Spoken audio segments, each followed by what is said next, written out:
బయటికి రానిస్తలేరు రోడ్డు మీదకి మమ్మల్ని. రోడ్డు మీదకి వస్తే ఆ రోజు భోజనం లోపలికి రానిస్తలేరు, అన్నం కూడా పెట్టనిస్తలేరు వాళ్ళని.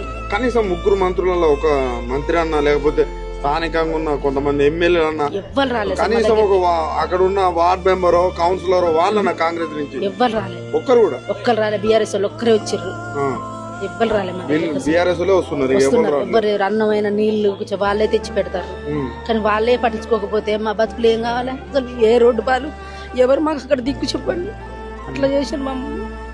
షాపులో సామాన్లు ఏం తీసుకురాని మొత్తం అలానే పోయినాయి. మావి ఏం లేవు, మొత్తం ఎరుగొట్టి నేలపాలైపోయింది.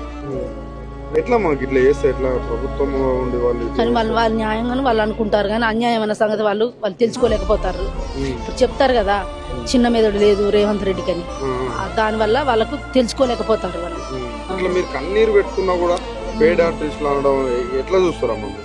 ఇంత ఏడుస్తున్నారు మీరు, మిమ్మల్ని పట్టుకొని పేడ్ ఏడిస్తేనే కదా పేడ్ ఆర్టిస్టులు అంటాడు. సరే మేము వాళ్ళు డబ్బులు ఇచ్చి బీఆర్ఎస్ మమ్మల్ని ఏడిపిస్తారు కదా, మీరు ఇయ్యి ఒకసారి దగ్గరికి వచ్చి ఒకసారి డబ్బులు ఇస్తాను నువ్వు రా మా దగ్గరికి రా. పేడ ఆర్టిస్టులు ఏందో ఎవరైందో మేము కూడా మీకు తెలవాలి కదా, రండి మీకు మా దగ్గరికి. ఇప్పుడు రారు, అప్పుడు అవసరం కదా. ఇంకా సీనన్న ఎక్కడున్నాడు, మా తలాపన ఉన్నాడు, మమ్మల్ని ఆదుకుంటాడు అనుకొని మేము ఓట్లు వేసినాం, కానీ మమ్మల్ని అన్యాయం చేస్తాడు అనుకొని మేము ఓట్లు వేయలేదు.